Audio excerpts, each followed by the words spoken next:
Hello and welcome to Rajya Sabha Television. You're watching a brand new edition of Policy Watch with me, Frank Pereira.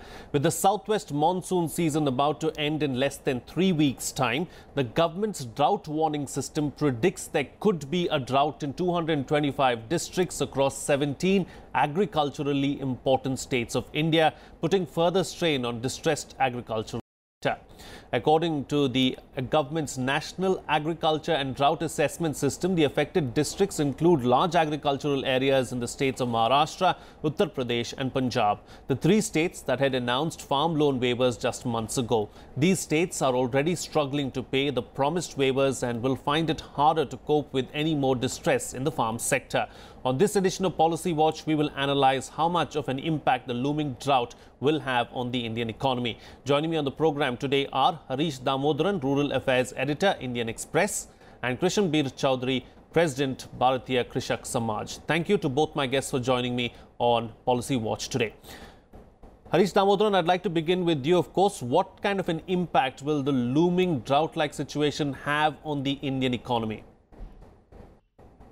Start with, in June and July, you had a very dry sort of spell in the deep south, basically southern Karnataka, you know, the old Mysore region, Tamil Nadu and Kerala.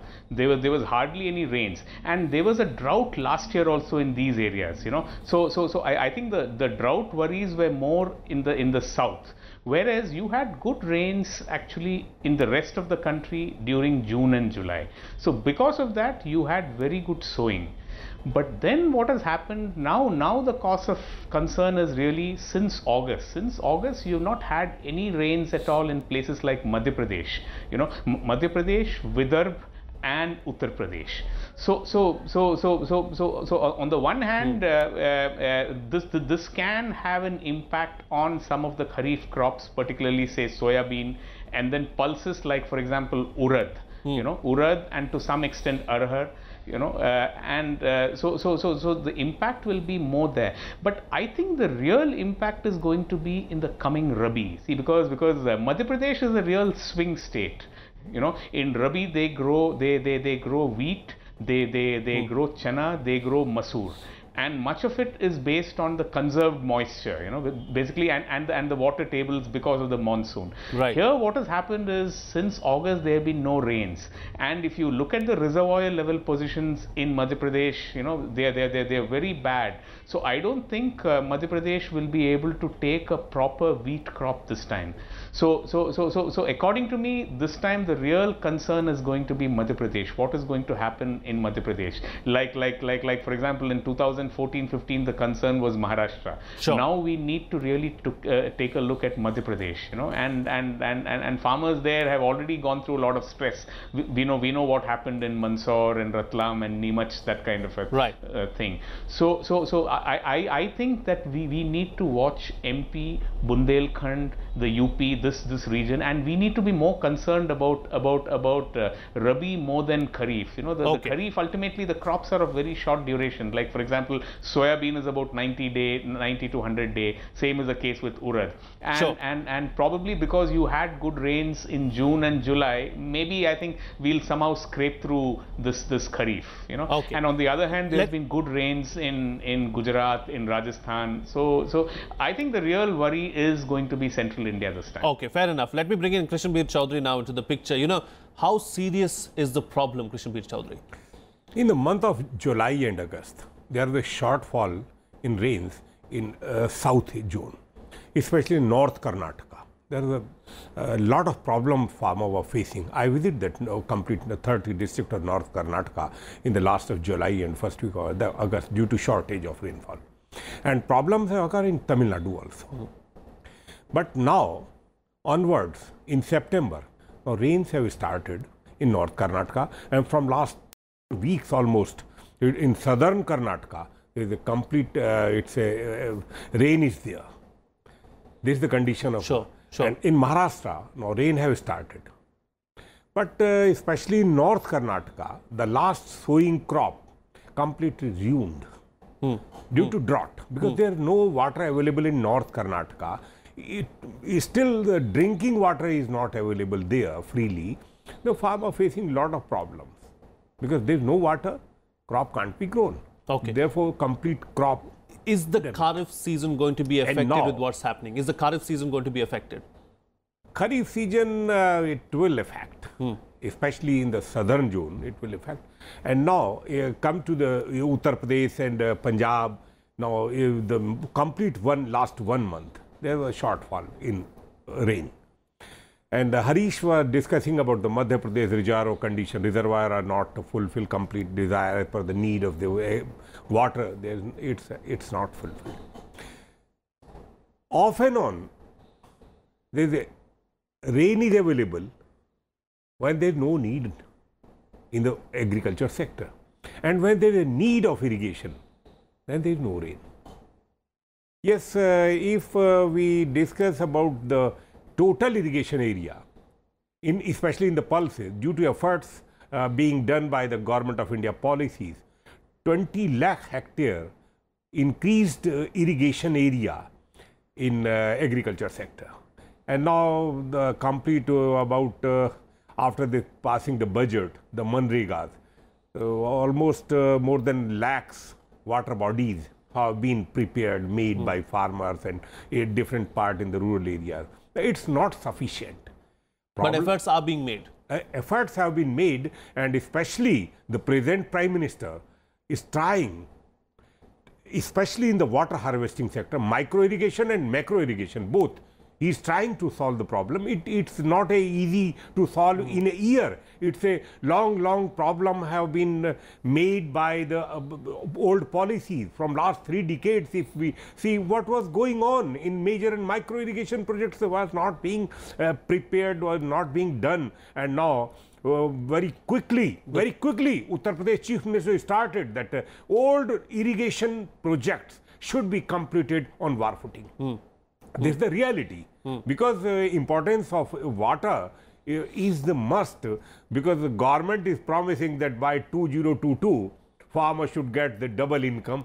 How farmer will get double income if irrigation facilities is not there? Therefore, are we going in that direction? Are we going in that direction or no?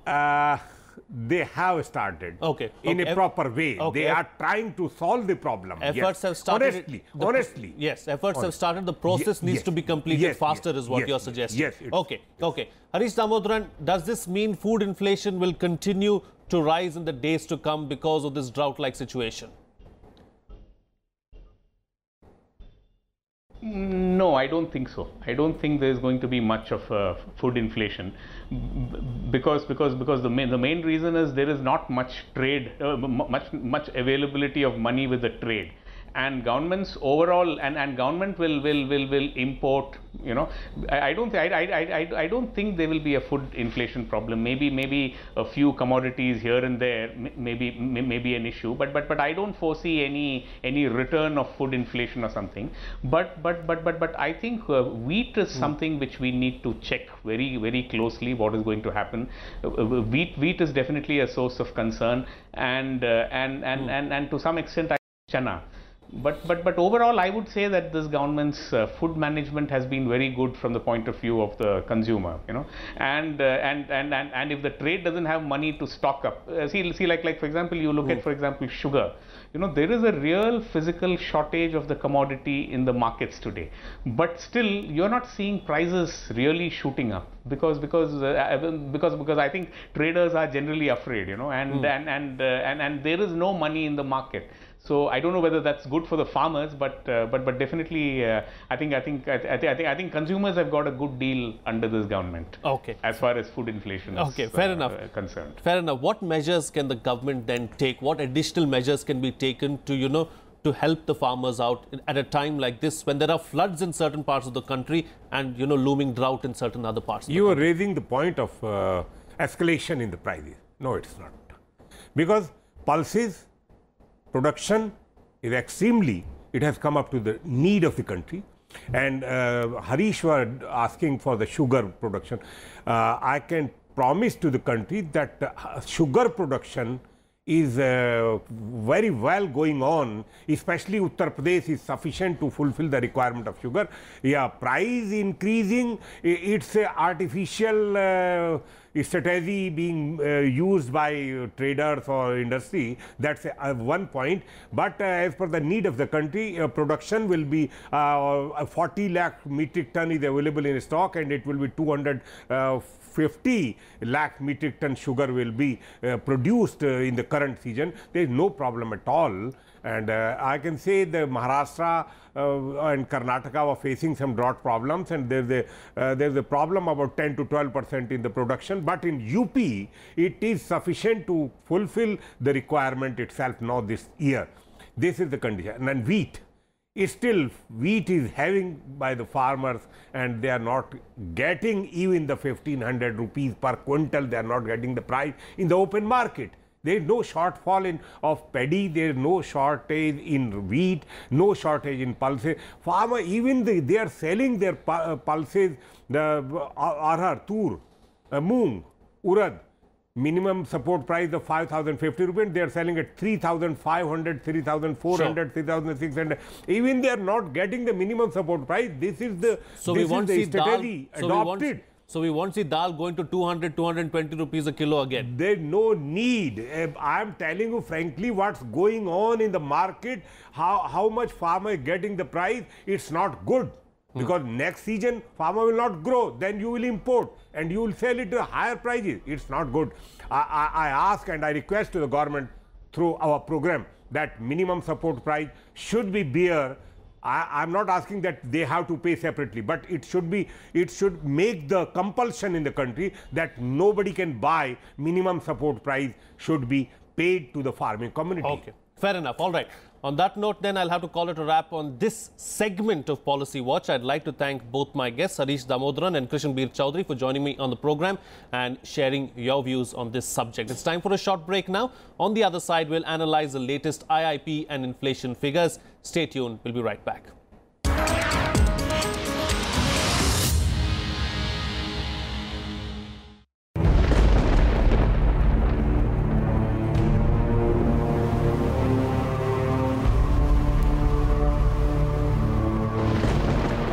This is Kibutu in Arunachal Pradesh, East Point East on the map of India.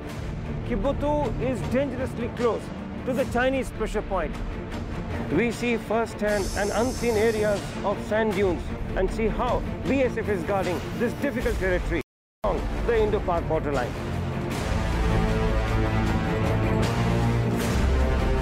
We are now slowly entering into the interior-most parts of the Sir Creek area.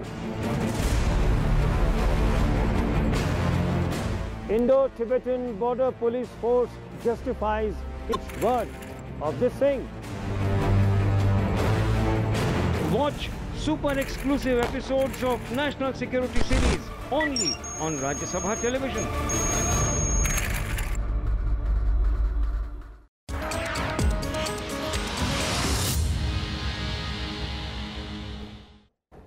Welcome back. You're watching Policy Watch with me, Frank Pereira. India's industrial production recovered to grow only mildly as growth in manufacturing output remained flat with introduction of GST, which continued to disrupt production networks, while retail inflation quickened in August. Data released by the Central Statistics Office showed index of industrial production grew at 1.2% in July from a contraction of 0.2% a month ago.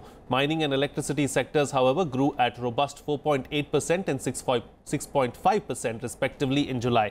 In terms of industries, 8 out of 23 industry groups in the manufacturing sector have shown positive growth during the month of July 2017. Consumer price index based inflation continued to rise for the second consecutive month by 3.36% from 2.36% a month ago, as food inflation turned positive after 3 months of contraction, I beg your pardon.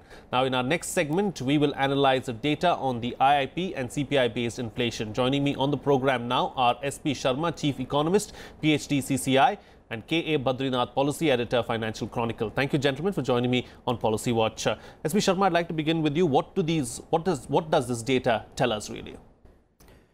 Data for IIP at 1.2% growth for the month of July, I believe, is not a true reflector of industry growth, because overall industry growth is always different from the IIP data. Like during the last year, 16-17, IIP grew only 1.7%, but the industry growth was 5.6%. And in 15-16, IIP growth was only 2.5%, but overall industry growth was 7.5%.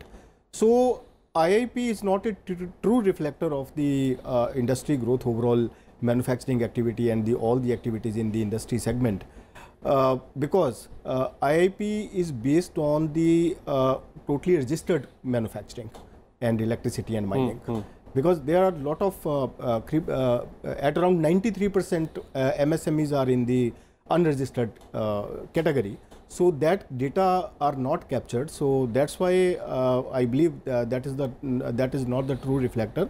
But going forward, we can see a good growth in the IIP segment, because now a lot of companies, a lot of firms are coming under the registered segment because of the implementation of GST.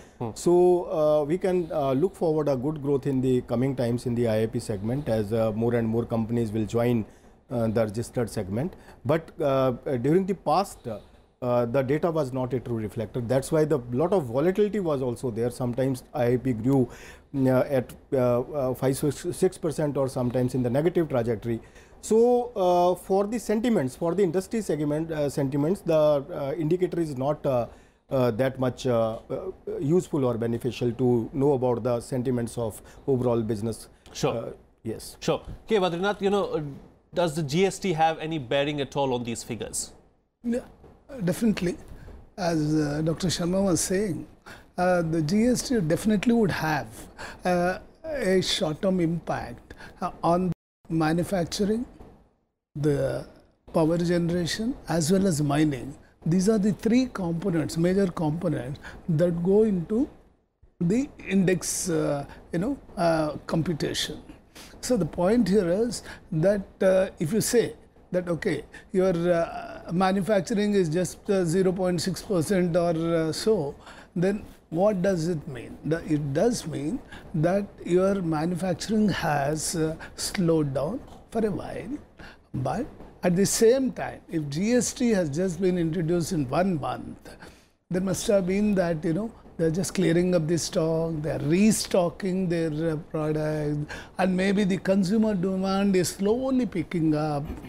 Possibility is that there is a better way to, a optimistic picture coming up before us in next few months, that kind of a situation.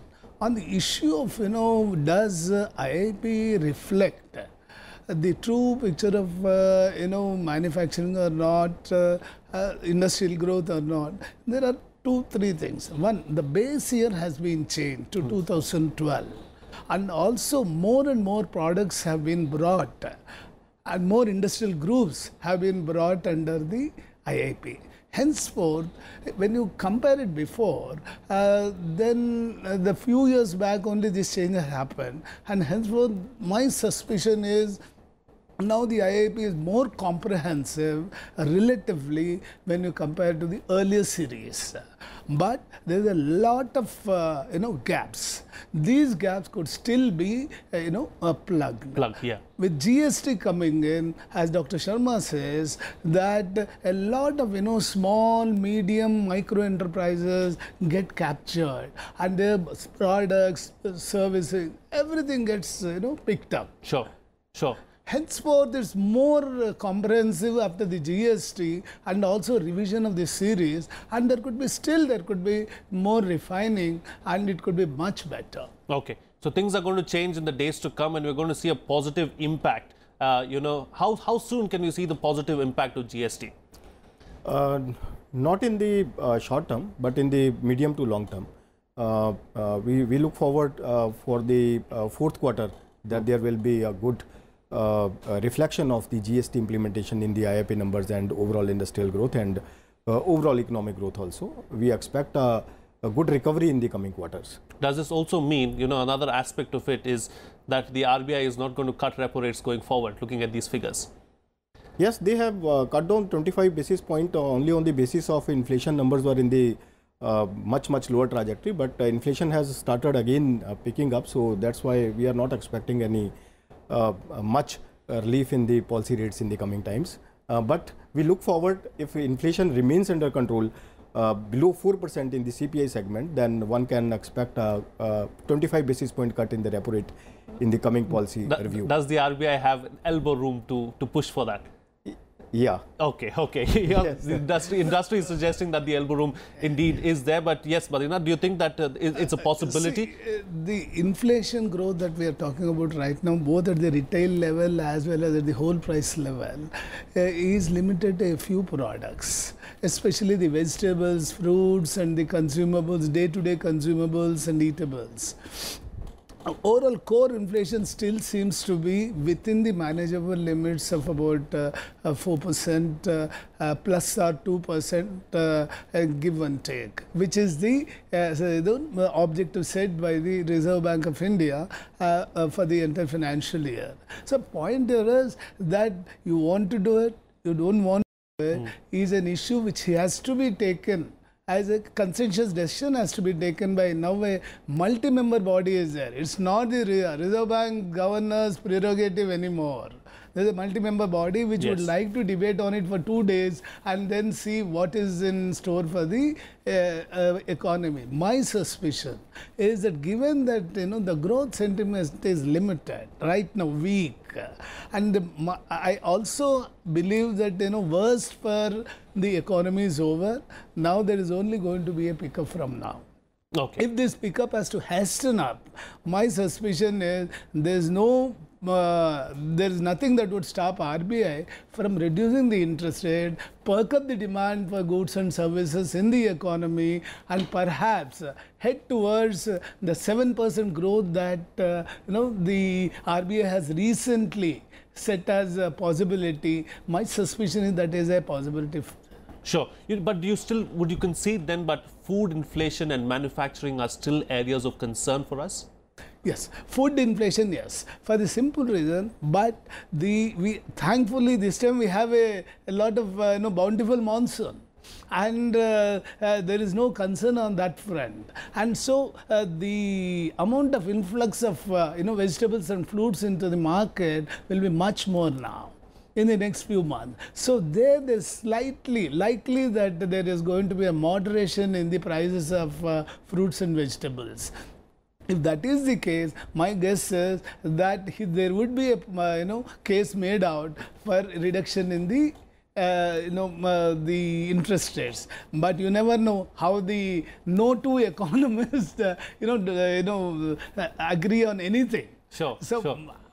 Most of them are the wise heads, and henceforth perhaps we do not know exactly what the RBI would do when it comes in October 4th. The next review meeting, then when they meet, I am sure that they would take all this into consideration. In the second part of your question is about manufacturing. Manufacturing, the demand itself is not there, and very little demand is there. And also the global situation is not so good that you would like to push your goods and services into the global markets. If that is the case, then my guess is there will not be manufacturing inflation and things like that. Only problem would be how far or how little will be the moderation in the inflation at the consumer level due to the vegetables, fruits and other daily consumables. Okay, fair enough. We've got time for one final comment on the program. So industrial growth has seen mild recovery this time around, or so the figures suggest. So that's a positive, isn't it? And also, like Mr. Badrinath was just pointing out, the worst is over for the Indian economy. We are only going to go up now. Yes, worst is behind us. Going forward, a lot of reforms are required. As per the Niti Aayog's latest report on the ease of doing business, most of the people, at around 41% people, are not aware about the recent developments like a single window system in the states. So there is a need to spread awareness about the latest policy environment to various segments, majorly for the MSME sector, small businesses. And there is a need to look at the policy environment in the labor market, like a lot of labor concentrated firms are facing problems like lockouts and strikes, and they are not able to generate much production according to the latest report. So labor issues are a major deterrent for the growth of the labor intensive industries. So if there is focus on the labor intensive industries and reforms in the labor market, then there is a room to enhance India's growth trajectory at a higher level, because GST is already implemented and lot of reforms are have been undertaken. So going forward, we look forward that there must be reforms in the labor market, supported by awareness about the already announced policies at the grassroots level for the fruitful outcomes in a timely, time-bound manner. Quick reaction on the sectors to watch out for.